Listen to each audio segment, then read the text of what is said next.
Hello everyone, my name is Sarvesh and you are watching my YouTube channel. तो आज की इस वीडियो में आप लोगों को बहुत सारे यूज़फुल स्ट्रक्चर्स मिलेंगे। थोड़े से एडवांस सेटिंग्स एडवांस स्ट्रक्चर्स भी हैं, वो भी मैं आपको सिखाता हुआ चलूँगा। बेसिक ग्रामर के जो रूल्स हैं वो बताता हुआ चलूँगा। तो आपको हिंदी सुननी है, आप वीडियो को पॉज करके उसको ट्रांसलेट करने की कोशिश कर सकते हैं और फिर आप देखिए कि आपका सेंटेंस कितना सही है कितना गलत है। तो इस तरीके से आपकी प्रैक्टिस अच्छे से हो जाएगी। तो चलिए पहले सेंटेंस है, वीडियो को शुरू करते हैं। तो देखिए पहला सेंटेंस है, अरे लड़के एक सेकंड के लिए यहाँ आओ। अब जैसे अरे के लिए हम हे बोल देते हैं। अब लड़के एक तो होता है हे बॉय, ठीक है, हे गाय, ठीक है, आप इस तरह से बोल सकते हैं। लेकिन हे यंग मैन, अब यंग मैन क्या क्या होता है, जवान आदमी। अब जवान आदमी इस तरीके से बोलना ठीक नहीं रहता, लेकिन आपको इंग्लिश में कई बार इस तरीके से मिलेगा। तो यंग मैन हम एक छोटे से लड़के को भी बोल सकते हैं, मतलब जैसे 11-12 साल का, 15 साल का कोई लड़का है, आप उसको भी यंग मैन बोल सकते हैं। 20-22 साल का है, उसको भी यंग मैन बोल सकते हैं, ठीक है। लेकिन जो 30+ है वो मैन में ही आ जाते हैं, ठीक है। तो ये कह रहा है हे यंग मैन, एक सेकंड के लिए यहाँ आओ। मतलब जैसे हम हिंदी में बोलते हैं ना, यार एक सेकंड जरा इधर आना, एक सेकंड यहाँ आना, इस तरीके से। तो ये जो सेंटेंस है एक सेकंड के लिए यहाँ आओ, ये वो वाला सेंटेंस है जहाँ पे हम किसी को कुछ करने के लिए बोलते हैं या फिर ना करने के लिए बोलते हैं। तो ऐसे सेंटेंस में डू लगता है, और अगर सेंटेंस सिंपल है तो डू छुप जाता है एक्शन के अंदर। तो इसने बोला एक सेकंड के लिए यहाँ आओ, कम here for a second, come here for a second. अगर इसी का नेगेटिव सेंटेंस होता तो यहाँ मत आओ, इस तरीके से। So do not come here, तो वो डू नॉट बाहर आ जाता, डू बाहर आ जाता नॉट लगाने के लिए।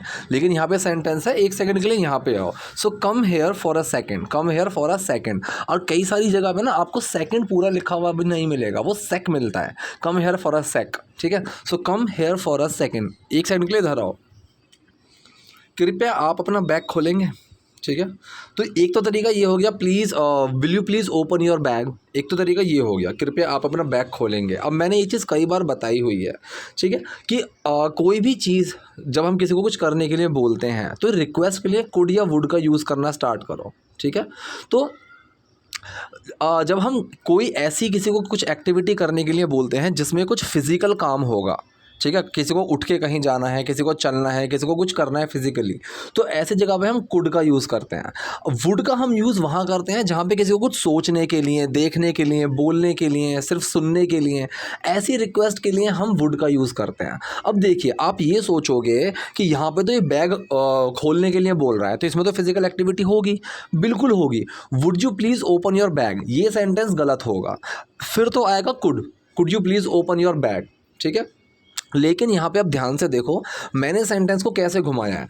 वुड यू माइंड, ठीक है, वुड यू माइंड आप चाहे फिजिकल एक्टिविटी में लगाओ या मेंटल एक्टिविटी में लगाओ, दोनों सही है। क्योंकि वुड यू माइंड का मतलब है कि क्या तुम इसका बुरा मानोगे, ठीक है। तो क्या तुम इसका बुरा मानोगे, माइंड करने का मतलब क्या होता है, किसी चीज़ का बुरा मानना, ठीक है। जैसे कहते हैं आई डोंट माइंड, मुझे बुरा नहीं लगेगा, इस तरीके से मैं बुरा नहीं मानता, आई डोंट माइंड। तो माइंड का जो यूज़ होता है ना, माइंड का यूज़ इस तरीके से भी होता है किसी चीज़ का बुरा मानने के तौर पे। तो यहाँ कह रहा है क्या आप क्या आप कृपया अपना बैग खोलेंगे, ठीक है। तो यहाँ पे अगर आप कुड का यूज़, अगर वैसे यूज़ करोगे तो कुड का यूज़ होगा, could you please open your bag, क्योंकि फिजिकल एक्टिविटी होगी। लेकिन वुड यू माइंड करके, वुड यू माइंड बोल के, मतलब क्या आप इस चीज़ का बुरा मानेंगे। So would you mind opening your bag, कि आप बुरा मानेंगे ओपनिंग योर बैग, अपने बैग को खोलने पे, या फिर अपने बैग को खोलने का। अब कोई भी चीज़ करने के लिए, मतलब करना, ठीक है, जैसे खेलना सेहत के लिए अच्छा होता है, सो वहाँ पे आईएनजी लग जाता है। Playing is good for health, पढ़ना अच्छा होता है, स्टडीइंग इज़ गुड, ऐसे। तो बैग खोलने का बुरा मानेंगे, मैंने उस सेंस में बनाया है। So would you mind opening your bag. अब आपको वुड यू माइंड करके कोई फिजिकल एक्टिविटी भी करवानी हो, आप वो करवा सकते हो।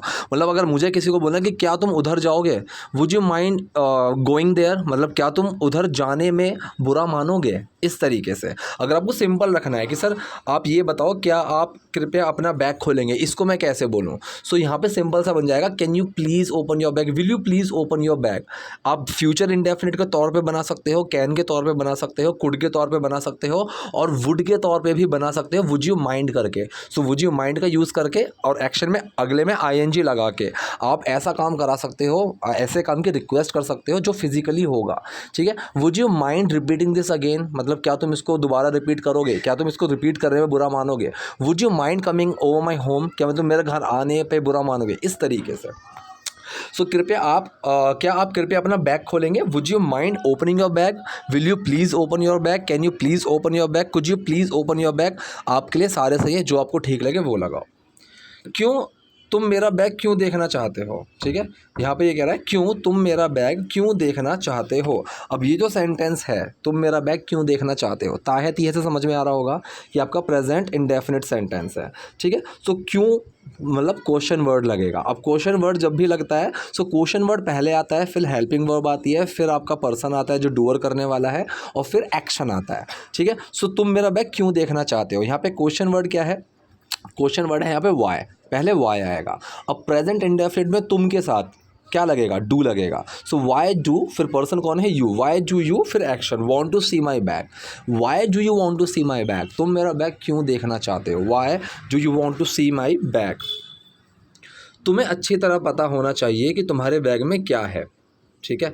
अब ये जो पहला सेंटेंस है तुम्हें अच्छी तरह पता होना चाहिए, अब ये वाला सेंटेंस है शुड का, ठीक है। जैसे तुम्हें रोज़ स्कूल जाना चाहिए, so you should go to school daily, तो ये शुड वाला सेंटेंस है। तो ये कह रहा है तुम्हें अच्छी, एक तो यहाँ पे ना शोर कभी भी मच जाता है, बार बार पॉज करना होता है। हाँ, तो यहाँ पे सेंटेंस है तुम्हें अच्छी तरह पता होना चाहिए, तो ये शुड वाला सेंटेंस है जहाँ पे हम किसी को कुछ सलाह दे रहे हैं, मतलब उस तरीके से सेंटेंस है ये, ठीक है। सो यू शुड नो, तुम्हें पता होना चाहिए। अब आएगा अच्छी तरीके से, मतलब very well, you should know very well, तुम्हें अच्छी तरह से पता होना चाहिए कि तुम्हारे बैग में क्या है। अब जो ये सेंटेंस है कि तुम्हारे बैग में क्या है, you should know very well, आप की के लिए दैट भी लगा सकते हो, ठीक है।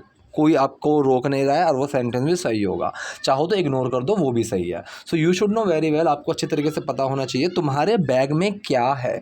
अब ये फिर से क्वेश्चन वर्ड वाला सेंटेंस है, ठीक है। क्वेश्चन वर्ड वाला सेंटेंस है और सिंपल पास्ट का, सॉरी सिंपल प्रेजेंट का सेंटेंस है कि तुम्हारे बैग में क्या है।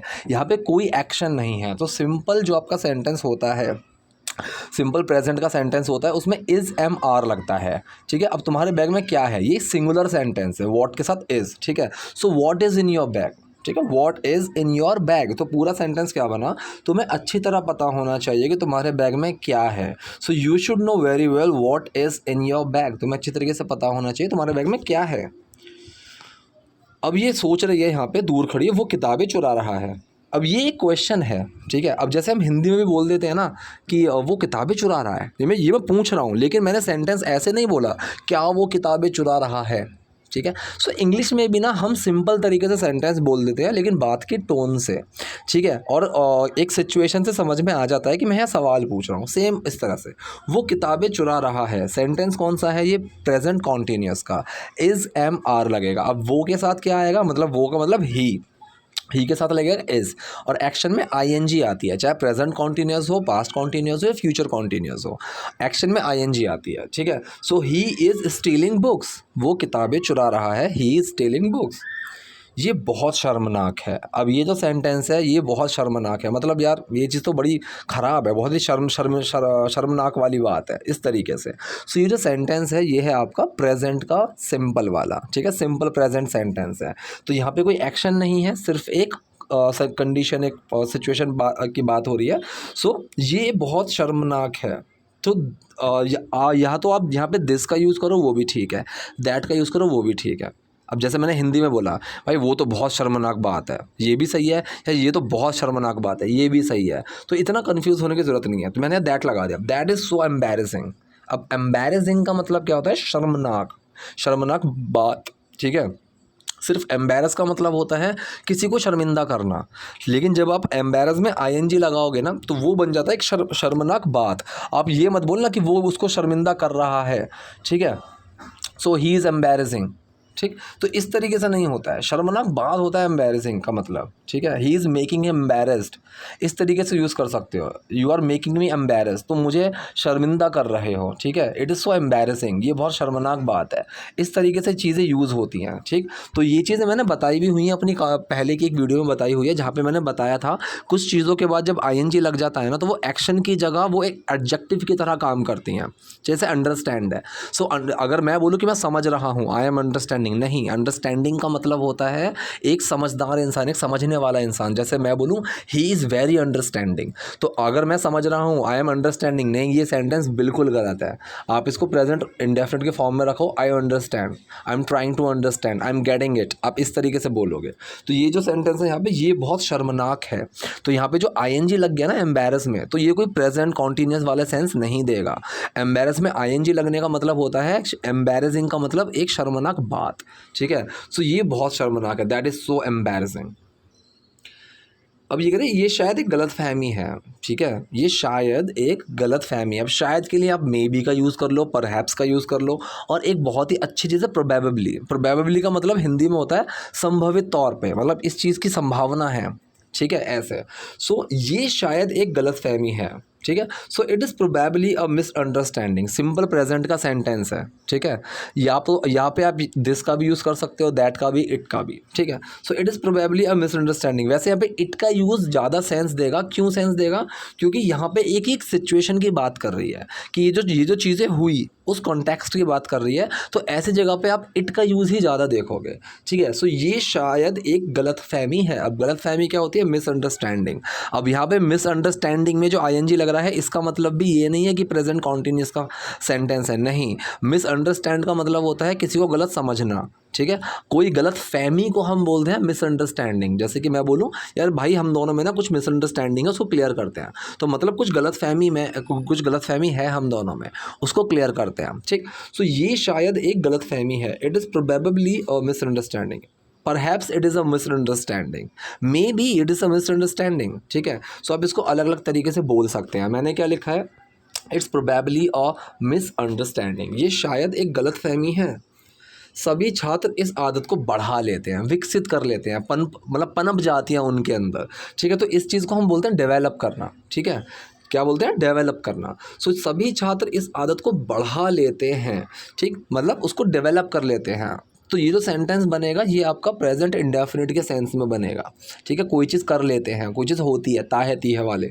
सो ऑल स्टूडेंट्स, सभी छात्र, ऑल स्टूडेंट्स इस आदत को बढ़ा लेते हैं, डेवलप दिस हैबिट, ठीक है। अब यहाँ पे डू छुपा हुआ है डेवलप के अंदर, और डू छुपा हुआ है तो कोई चेंज नहीं आता, क्योंकि प्रेजेंट इंडेफिनिट में डू डस का यूज़ होता है और प्लूरल के साथ डू लगता है। अब प्लूरल है यहाँ पे ऑल स्टूडेंट्स, क्योंकि काफ़ी ज़्यादा लोगों के बारे में बात हो रही है, एक से ज़्यादा के बारे में बात हो रही है। So all students develop this habit, सभी छात्र इस आदत को बढ़ा लेते हैं। वो एक किताब पढ़ना ख़त्म करते हैं, बंद करते हैं, ठीक है। पहले आप इतना समझ लो, वो एक किताब पढ़ना ख़त्म करते हैं, ठीक। अब यहाँ पे ना एक चीज़, आप ये चीज़ सीख लो, मैंने आपको कई बार वैसे वीडियो में बताई भी हुई है, अभी मैंने इस वीडियो में भी बताई थी। कोई चीज़ करना, ठीक है, ना नी का सेंस जब आता है तो आईएनजी लग जाता है उसमें, तो कन्फ्यूज़ मत होना, ठीक है। जैसे कि मैं बोलूँ खेलना सेहत के लिए अच्छा होता है, मुझे पढ़ाना पसंद है, आई लाइक टीचिंग, ठीक है, आई लाइक टीचिंग, मुझे पढ़ाना पसंद है, ठीक है। सर मुझे आपको सुनना पसंद है, I like listening to you, ठीक है। तो आईएनजी लग जाता है ऐसी चीज़ों में। तो ये कह रही है वो एक किताब पढ़ना ख़त्म करते हैं, तो सेंटेंस जो है ये आपका प्रेजेंट इंडेफिनिट ही है, ताहे तीहे वाला, ठीक है। सो यहाँ पे वो एक किताब, मतलब ये दे के बारे में बात कर रही है, मतलब वे लोग उस सेंस में बात कर रही है, वो सब। सो वो एक किताब पढ़ना ख़त्म करते हैं, तो डू लगेगा और डू छुपेगा, तो एक्शन में कोई चेंज नहीं आएगा। They finish reading a book, they finish reading a book, वो एक किताब पढ़ना ख़त्म करते हैं, बंद करते हैं, क्लोज इट, ठीक है। क्लोज इट ये इसी सेंटेंस के कॉन्टेक्स्ट में ही आ रहा है, प्रेजेंट इंडेफिनिट वाले में। बंद करते हैं, क्लोज इट, और उन्हें अपने बैग में डाल लेते हैं। अब ये भी जो सेंटेंस है ये भी प्रेजेंट इंडेफिनिट है, ठीक है। अपने बैग में डाल लेते हैं मतलब अपने बैग में रख लेते हैं। अब यहाँ पे एक चीज़ आप देखो, आप सीखोगे एक चीज़ और, and put it in their bags, ठीक है। पुट इट के बाद मैंने इन क्यों लगाया, क्योंकि यहाँ पे अंदर रखने की बात हो रही है, ठीक है, बैग में रखने की बात हो रही है, इसलिए यहाँ पे पुट इट के साथ इन आया, ठीक है। Put it in their bags, bag के अंदर रखने पे आ रहा है इन, ठीक है। तो कंफ्यूज मत होना, इस छोटी सी मतलब बहुत ही बेसिक चीज़ है, लेकिन कई बार लोग कंफ्यूज हो जाते हैं और अपने बैग में डाल लेते हैं, बैग के अंदर डाल लेते हैं। तो ये जो सेंटेंस है प्रेजेंट इंडेफिनिट है, डू छुपेगा और कोई एक्शन में चेंज नहीं आएगा।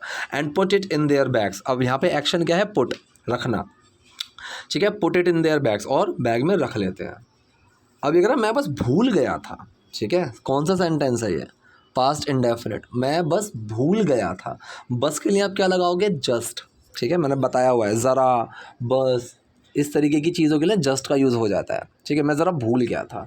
ठीक है, so simple past indefinite sentence है, डिड लगता है पास्ट इंडेफिनिट में, और सिंपल सेंटेंस में डिड छुप जाता है एक्शन के अंदर, और जब डिड छुपता है एक्शन के अंदर तो एक्शन की सेकंड फॉर्म बन जाती है। ठीक है, सो आई जस्ट फॉरगॉट, अब ये फॉरगेट की सेकंड फॉर्म है forgot. So I just forgot, मैं बस भूल गया था। ठीक है, मैं बस भूल गया था, आई जस्ट फॉरगॉट। इन दो किताबों का कितना हुआ? अब हम इस तरीके से पूछते हैं ना, भाई इसका कितना हुआ, हमने कोई सामान लिया और हम पूछते हैं इसका कितना हुआ। ठीक है, तो इसको आप कई तरीके से बोल सकते हो। How much does it cost, ठीक है, मतलब ये कितनी कीमत रखती है, ये हो गया प्रेजेंट इंडेफिनिट के सेंस में कि how much does it cost. ठीक है, सिंपल है। दूसरा है how much for these two books, मतलब इन दो किताबों का कितना, simple. How much for these two books, how much का मतलब कितना हुआ, कितना। ठीक है, फॉर दीज टू बुक्स, इन दोनों किताबों के लिए। ठीक है, और दूसरा जो मैंने प्रेजेंट इंडेफिनिट वाली सेंस में बताया, how much does it cost, how much these two books cost, आप इस तरीके से बोल सकते हो। ठीक है, सो इन दो किताबों का कितना, how much for these two books. ठीक, तुम हमेशा लोगों की इज्जत बचाने के लिए परेशान रहती हो। ठीक है, तो ये सेंटेंस ऐसे बनेगा, तुम हमेशा परेशान रहती हो। ठीक है, तो आप इसको एक तरीका तो ये बना सकते हो, यू ऑलवेज स्टे वरी। ठीक है, या फिर यू आर ऑलवेज वरीड, तुम हमेशा परेशान हो। ठीक है, तो जो पहला सेंटेंस लिया कि तुम हमेशा परेशान हो, ये सेंटेंस मैंने लिया है सिंपल प्रेजेंट के फॉर्म में। So you are always worried. अब वरीड क्यों लिखा है? ठीक है, क्योंकि जब हम किसी की कंडीशन की बात करते हैं, तुम उस कंडीशन में हो, अगर मैं यहाँ पे सिर्फ वरी लिख दूंगा तो मतलब तुम चिंता हो। अब ये चिंता नहीं है, ये चिंता की कंडीशन में रहती है, ये चिंतित रहती है। जैसे कि मैं बोलूँ द वॉल इज़ पेंटेड, दीवार पेंट की हुई है, द वॉल इज़ पेंट, ये गलत होगा। दीवार पेंट थोड़ी ना है, पेंट तो अलग चीज़ है। दीवार पे पेंट किया हुआ है, दीवार उस पेंट की कंडीशन में है, तो द वॉल इज़ पेंटेड। ठीक है, I am depressed, I am, ठीक है, I am stressed, I am surprised, तो मैं उस कंडीशन के अंदर हूँ। तो ये फॉर्म पे आप कंफ्यूज मत होना, ये बस उस कंडीशन के अंदर है, इसलिए उस पर बात चल रही है। ठीक है, तो तुम हमेशा परेशान हो, तुम हमेशा परेशान रहती हो, तो सिंपल प्रेजेंट सेंटेंस है, इज एम आर लगेगा, यू आर ऑलवेज वरीड। तो यहाँ पे वरी जो है ये एक्शन नहीं है, वरी है यहाँ पे कंडीशन। ठीक है, तो इस सेंटेंस में कोई एक्शन नहीं है, इसलिए सिंपल प्रेजेंट है। यू आर ऑलवेज वरीड, तुम हमेशा परेशान रहती हो, फिर तुम हमेशा परेशान हो अबाउट, किस चीज़ के बारे में? ठीक है, लोगों की इज्जत बचाने के, लोगों की इज्जत बचाने के। अब देखो नाने वाला फिर से सेंस आ गया, इज्जत बचाना, इज्जत बचाने के लिए। ठीक है, सो अबाउट प्रिजर्विंग, अब प्रिजर्व का मतलब क्या होता है? बचाना। ठीक है, जैसे मतलब प्रिजर्वेटिव्स डले हुए हैं, इस किसी चीज़ को प्रिजर्व करके रखना, बचा के रखना, संभाल के रखना, जोड़ के रखना। ठीक है, सो अबाउट प्रिजर्विंग, प्रिजर्विंग का मतलब बचाने के लिए। ठीक है, प्रिजर्विंग पीपल्स डिग्निटी, लोगों की डिग्निटी को बचाने के लिए। डिग्निटी का मतलब क्या होता है? एक इज्जत, एक सम्मान। ठीक है, एक वो होती है डिग्निटी। ठीक, तो ये पूरा सेंटेंस बना, यू आर ऑलवेज वरीड, तुम हमेशा परेशान रहती हो, तुम हमेशा परेशान हो अबाउट प्रिजर्विंग, लोगों की मतलब बचाने के बारे में, पीपल्स डिग्निटी, लोगों की इज्जत, तो लोगों की इज्जत बचाने के बारे में तुम हमेशा परेशान हो। ठीक है, तो सेंटेंस ये बना, तुम हमेशा लोगों की इज्जत बचाने के लिए परेशान ही रहती हो। तो इस तरीके से आप सेंटेंस बनाओगे। ठीक है, चाहो तो आप ये बोलो कि सर ता है ती है आ रहा है, तो प्रेजेंट कॉन्टीन्यूस के सॉरी प्रेजेंट इंडेफिनिट के सेंस में बताओ। So you always stay worried, ठीक है, for preserving people's dignity, about preserving people's dignity, ऐसे बना दोगे वो सेंटेंस भी ठीक है। स्टे का यूज़ कर दो आप, एक्शन में बन जाएगा, लेकिन मैंने कुछ नया सिखाने के तरीके से ही आपको ये चीज़ बताई है। ठीक है, चलो बंद करें और जल्दी घर पहुँचते हैं। ठीक है, चलो बंद करें, पहला तो ये, चलो बंद करें। तो यहाँ पे सिर्फ लेट्स क्लोज भी आ सकता था, लेट्स क्लोज। ठीक है, चलो बंद करें, मैंने अब क्यों लगाया है? ठीक है, क्योंकि यहाँ पे जो मतलब इंग्लिश में भी जो उन्होंने बोला लेट्स क्लोज अप, ठीक है, तो ये क्लोज अप इन्होंने अब क्यों लगाया? क्योंकि हो सकता है जो इनका शटर होगा कुछ ऐसा होगा कि नीचे से ऊपर की तरफ बंद करते हैं। ठीक है, कुछ ऐसा होगा, इसलिए अप लगाया है, लेट्स क्लोज डाउन। ठीक है, क्लोज डाउन का मतलब नीचे गिरा देना। आप सिर्फ क्लोज पे ख़त्म करोगे वो भी ठीक है, लेकिन एक चीज़ बतानी होती है ना कि भाई मुझे पता है कि मेरा शटर नीचे गिरेगा, so I what I will say is okay let's close it down, कि इसको चलो बंद करते हैं, ठीक है, मतलब नीचे की तरफ करके बंद करते हैं। तो इनका हो सकता है कुछ ऊपर करने का होगा, मुझे नहीं पता, तो इन्होंने अप ही रखा था यहाँ पे, तो मैंने भी आपको अप इसीलिए बताया है क्योंकि ये चीज़ अगर आपको सुनने को मिलेगी तो आपको यह सेंस समझना होगा कि ये बंद करने के लिए कुछ ना कुछ ऊपर की तरफ खींचते होंगे। So let's close up. अब वैसे क्लोज अप का मतलब पता है क्या होता है? पास आना, ठीक है, फोकस करना किसी चीज़ पे, वो होता है क्लोजअप का मतलब। लेकिन यहाँ पे ये अलग तरीके से यूज़ किया हुआ है। लेट्स क्लोज अप, चलो बंद करते हैं, ठीक है। तो कल चलो ये करते हैं, चलो वो करते हैं, लेट का यूज़ होता है वहाँ पे, लेट्स गो चलो चलते हैं, लेट्स प्ले चलो खेलते हैं। सो लेट अस ये होता है लेट अस, ठीक है, तो इसको शॉर्ट में लेट्स बोल देते हैं। सो लेट्स क्लोज अप, चलो यार बंद करते हैं, जल्द ही घर पहुँचते हैं, ठीक है। तो यहाँ पे रीच भी लगा सकते हो और पहुँचने के लिए आप बी या गेट इन दोनों का यूज़ कर सकते हो, ठीक है। जैसे कि मैं बोलूँ I will be at home by 9, कि मैं 9 बजे तक घर पे होऊंगा, ठीक है। और मैं किसी को बोलूँ I will get the home, मतलब मैं घर से मिल जाऊँगा, किसी चीज़ से मिलना, वो वाला सेंस गेट लेकर चलता है, ठीक है। So I will get home by 9, get का यूज़ भी आपको बहुत मिलेगा। कन्फ्यूज़ मत होना कि गेट का यूज़ यहाँ पे क्यों है, ये सिर्फ मिलने की फॉर्म में है, ठीक है। तो घर पहुँचना मतलब मैं घर से मिल जाऊँगा, ठीक है। सो जैसे मैं बोलूँ you will get the job, तो जॉब तुम्हें मिल जाएगी, तुम जॉब तक पहुंच जाओगे, उस तरीके से, ठीक है। So I will sorry let's close up, चलो बंद करते हैं और जल्द ही घर पहुंचते हैं, and get the home soon and reach the home soon and be the home soon, सब सही है, ठीक है।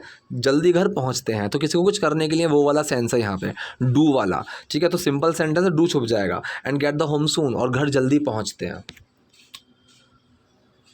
हमारे पास कल करने के लिए चीज़ें हैं, ठीक है।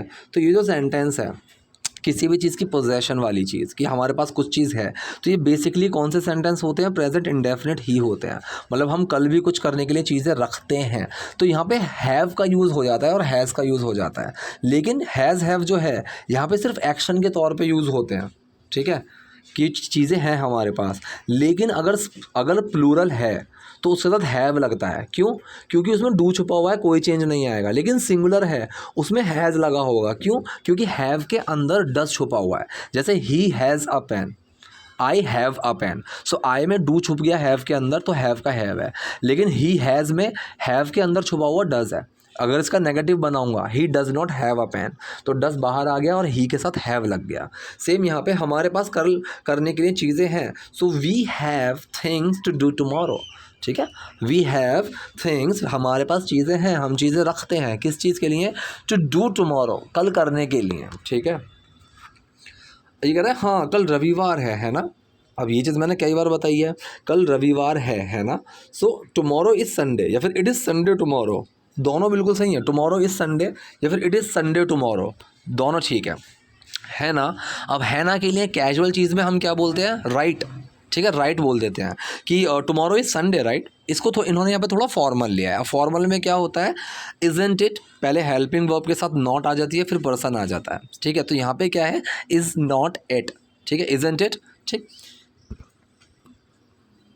परसों मतदान का आखिरी दिन है, मतलब परसों आखिरी दिन है वोट डालने का, उस तरीके का। सो डे आफ्टर टुमारो, ठीक है, day after tomorrow, the day after tomorrow, परसों, परसों को हम क्या बोलते हैं? Day after tomorrow. सो यहाँ कहते हैं the day after tomorrow is the last day, ठीक है। तो ये सेंटेंस जो है ये सिंपल प्रेजेंट है, ठीक है, जहाँ पे कोई एक्शन नहीं है। तो परसों एक आखिरी दिन है, ठीक है। So the day after tomorrow is the last day, किस चीज़ के लिए? For voting. अब फॉर वोटिंग की जगह आप टू वोट भी लिख सकते हो, ठीक है। The day after tomorrow is the last day to vote, ये भी सेंटेंस सही है। The day after tomorrow is the last day for voting, ये सेंटेंस भी ठीक है।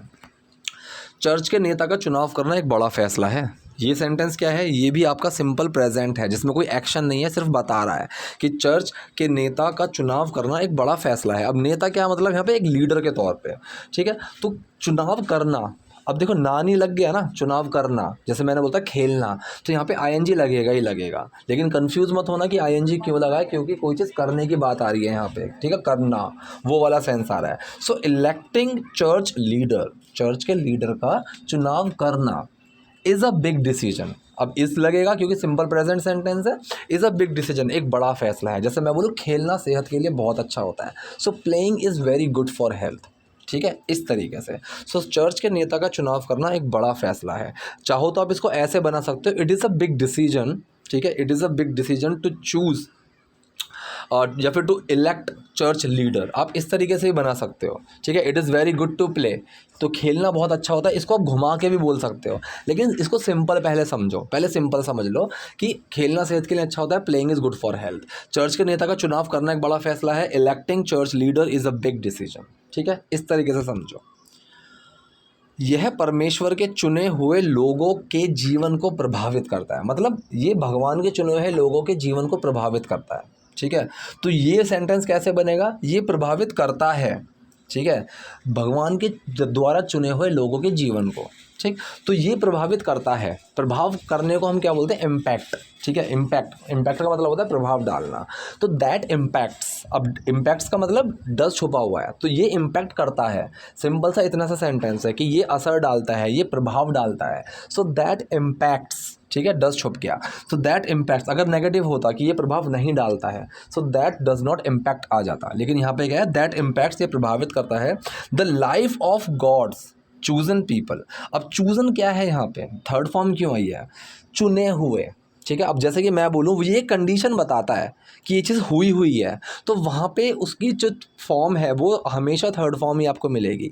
जैसे कि मैं बोलूँ कि डब्बा खुला हुआ आया, जैसे फ़ोन, मैंने फ़ोन मंगवाया और मैं बोलूँ भाई डब्बा तो खुला हुआ आया, सो खुला हुआ, ठीक है, so opened, so this was opened, कि ये खुला हुआ था, ठीक है। दीवार पेंट की हुई है, मतलब दीवार पेंट हुई हुई है, सो वॉल इज़ पेंटेड, तो यहाँ पे वही है कि भगवान के द्वारा चुने हुए, ठीक है, चुने गए, मतलब चुने हुए उस तरीके से, सो गॉड्स चूजन पीपल, चुने हुए लोगों को, ठीक है। खुला हुआ खाना मत खाना, so do not eat opened food, इस तरीके से, ठीक है, वो वाला सेंस है यहाँ पे।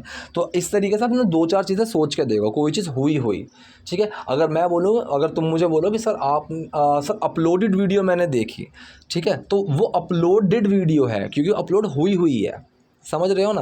आप इसके कुछ और एग्जांपल सोचना, अभी मेरे दिमाग में इतनी इजीली आ नहीं रहे हैं, लेकिन आपको समझ में है आप सोच लेना, ठीक है। तो और कमेंट बॉक्स में लिख लेना, मैं रिप्लाई कर दूंगा। सो ये परमेश्वर के चुने हुए लोगों के जीवन को प्रभावित करता है, that impacts the life of God's chosen people, मतलब चुने हुए, ठीक है, इस तरीके से। मतलब पिटा हुआ क्यों लग रहा है, Y do you look like beaten, beaten मतलब पिटा हुआ, इस तरीके से। बेशक हम सभी इसके बारे में चिंतित हैं, अब बेशक को हम बोलते हैं ऑफ कोर्स, ठीक है। सेंटेंस कौन सा है ये वाला, सेंटेंस है आपका प्रेजेंट सिंपल का, सिंपल प्रेजेंट सेंटेंस है जिसमें इज एम आर लगेगा। अब हम की बात चल रही है, हम के साथ लगेगा आर, ठीक है। सो बेशक के लिए ऑफ कोर्स लगा दिया। अब सेंटेंस ये है, हम सभी इसके बारे में चिंतित हैं, so we are all concerned about it, या फिर we all are concerned about it, दोनों बिल्कुल ठीक है, ठीक है। We are all concerned about it, अब या फिर we all are concerned about it, दोनों बिल्कुल सही है। कंसर्न्ड में अब ईडी क्यों आया, क्योंकि हम किसी कंडीशन के अंदर हैं। जैसे मैंने बोला था ना, आई एम सरप्राइज्ड, तो I am not surprise, I am surprised, ठीक है, मैं सरप्राइज की कंडीशन में हूँ, सो हम कंसर्न की कंडीशन में हैं। We are not concern, concern is about election, मतलब कंसर्न क्या है यहाँ पे, मतलब चिंता का विषय होता है कंसर्न, ठीक है, कि कंसर्न क्या है, यहाँ पे कंसर्न अलग है, लेकिन हम हैं कंसर्न्ड, हम चिंतित हैं, ठीक है। जैसे मरना एक चीज़ होती है कि डाई, लेकिन अगर कोई मर गया तो वो डाई नहीं है, वो he is died, he is dead, जैसे हम बोलते हैं ना, ही इज़ डेड, तो it is not die, die हो गया मरना, लेकिन कोई मरा हुआ है डेड, ठीक है। तो ये चीज़ आप समझने की कोशिश करो, तो वहाँ पे फॉर्म चेंज हो जाती है। अगर मुझे सरप्राइज़ में मिल गया बाइक, तो दैट सरप्राइज इज़ बाइक, वो बाइक सरप्राइज़ है, लेकिन जब वो मुझे मिली तो I am not surprise, I am surprised, ठीक है। तो यहाँ पे हम सभी इसके बारे में चिंतित हैं, we are all concerned about it, हम चिंता नहीं है, हम चिंतित हैं, so we are all concerned about it. अब ये कह रही है, अरे सिस्टर यंग के बारे में आप क्या सोचते हैं। सेंटेंस बिल्कुल सिंपल है, प्रेजेंट इंडेफिनिट का, सोचते हैं ताहती है वाला, ठीक है। So what do you think, बस सीखने वाली चीज़ यहाँ पे ये है, मैंने ऑफ क्यों लगाया है, ऑफ और अबाउट आप इस चीज़ में दोनों का यूज़ कर सकते हो। What do you think of, मतलब उसका क्या सोचते हो तुम, ठीक है, अबाउट लगा दोगे तो टिपिकल वैसा बन जाएगा, उसके बारे में क्या सोचते हो। तो हिंदी में भी हम कई जगह ये सुनते हैं ना, भाई तुझे उसका उसका क्या लगता है, उसका थोड़ा अजीब सा नहीं है, वो थोड़ा अजीब सा बिहेव नहीं करता, उसका ना थोड़ा अजीब ही है, तो उसके बारे में की जगह हम उसका यूज़ कर देते हैं। सेम इंग्लिश में भी होता है, आपको कई जगह ऑफ लिखा हुआ मिलेगा, कई जगह आपको अबाउट लिखा हुआ मिलेगा। कन्फ्यूज़ मत होना कि ये तो गलत है ये तो सही है। हिंदी में भी मैंने एक वीडियो बनाई थी जब मैंने उसमें बताया था कि भाई हम हिंदी भी गलत बोलते हैं ग्रामेटिकली देखोगे तो, लेकिन हम ध्यान ही नहीं देते। So treat English as a language only, English को एक लैंग्वेज की तरह ट्रीट करो। इवन नेटिव स्पीकर्स बहुत गलती करते हैं, क्योंकि हम हिंदी के नेटिव स्पीकर्स हैं, हम गलतियां करते हैं, इंग्लिश में भी गलती करते हैं। द मेन थिंग इज़ वो चीज़ ग्रामेटिकली सही होनी चाहिए, उस चीज़ को घुमा फिरा देते हैं। अब मैं ये बोलूँ मुझे पानी पीना है, ठीक है, ये हो गया, मैं पानी पीना चाहता हूँ, ये भी बिल्कुल सही है, मुझे पानी पीना है, मैं पानी पीना चाहता हूँ, दोनों सही है ना। लेकिन अगर मैं बोलूँ कि मैं चाहता हूँ पानी पीना, एक तरीके से ठीक है, लेकिन ग्रामेटिकली बिल्कुल ही गलत हो गया, ठीक है। मैं मतलब हूँ चाहता मैं पानी पीना, ये भी सेंटेंस गलत हो गया। तो इंग्लिश में भी ना आप छोटी छोटी चीज़ों को, जैसे यहाँ पे ये वाला सेंटेंस है कि आप मिस्टर यंग के बारे में क्या सोचते हैं, ठीक है, या फिर आप मिस्टर यंग को क्या सोचते हैं, इस तरीके से, मतलब उनका क्या है, मिस्टर यंग का क्या सोचते हैं आप, ठीक है, वो वाला सेंस आ जाता है यहाँ पे, ठीक है। तो जैसे मैं बोलूँ भाई राहुल का क्या है, तो ये जो सेंटेंस बनेगा राहुल का क्या है, so what is with Rahul, तो यहाँ मुझे विद लगाया, मैं ऑफ लगाऊँ व्हाट इज़ ऑफ राहुल, ये भी बिल्कुल सही है। तो ये छोटी छोटी जो चीज़ें हैं ना, इन पर कन्फ्यूज़ होने की जगह इनको थोड़ा नॉर्मल लेना शुरू करो। इसलिए मैं बोलता हूँ बुक्स पढ़ो, जब बुक पढ़ोगे ना तो आपको बहुत सारी चीज़ें देखने को मिलेंगी जो ग्रामेटिकली बहुत घुमा दी जाती हैं, मतलब बिल्कुल वो सिंपल होता है, तो आपको पता चलेगा कि ये चीज़ें नॉर्मल हैं। ऐसा नहीं है कि ये बहुत बड़े ब्लेंडर्स हैं, ये बहुत बड़ी गलतियाँ हैं, ना ना ना, ऐसा कुछ नहीं है। सो सिस्टर यंग के बारे में आप क्या सोचते हैं, what you think of sister young, या फिर what you think about sister young, तुम उनके बारे में क्या सोचते हो, ठीक है। वो एक अच्छी इंसान है, सिंपल प्रेजेंट सेंटेंस है जहाँ पे कोई मैं कंडीशन बता रहा हूँ। So she is a good person, वो एक अच्छे इंसान है, इज़ एम आर का यूज़ होगा, शी के साथ इज़ लगेगा। She is a good person, वो सच्चाई का पीछा करती हैं। इसका मतलब क्या है, देखो आपको मैंने हिंदी टिपिकल ऐसे ही क्यों लिखी कि ताकि आप कंफ्यूज ना हो। किसी का पीछा करती हैं या फिर किसी की राह पे चलती हैं, ठीक है, किसी की राह पे चलना है, किसी का पीछा करना, दोनों बिल्कुल सेम सेंस लेकर चलते हैं, इसीलिए दोनों के लिए सेम सेंस ही बनता है। वो सच्चाई का पीछा करती हैं या फिर वो उसकी राह पर चलती हैं, तो इसको हम बोलते हैं परस्यू करना, किसी चीज़ को परस्यू करना, ठीक है। सेंटेंस कौन सा है, प्रेजेंट इंडेफिनिट का। प्रेजेंट इंडेफिनिट का सिंपल सेंटेंस है और सिंगुलर आ रहा है। अब सिंगुलर आ रहा है, सिंपल सेंटेंस है, डज लगेगा और डज छुप जाएगा एक्शन में। जब डज छुपता है सो एक्शन में एस या ई एस लग जाता है। So she pursues the truth, so pursue में एस लग गया, सो परस्यूज बन गया वो, ठीक है। So she pursues the truth, वो सच्चाई का पीछा करती हैं या फिर वो सच्चाई की राह पर चलती हैं, दोनों में बिल्कुल सेम सेंस बनेगा। इसका नेगेटिव अगर बनाओगे so she does not pursue the truth, S हट जाएगा बैंड वाला, ठीक है, लेकिन यहाँ पे क्या बना, वो सच्चाई का पीछा करते हैं, शी परस्यूज द ट्रुथ। तो ये थी आज की वीडियो। अगर कोई चीज़ समझ में ना आई हो कमेंट बॉक्स में लिख देना, कोशिश करूँगा रिप्लाई करने की। और वीडियो पसंद है तो लाइक करो, नए हो लाइक सब्सक्राइब दोनों करो। Thank you.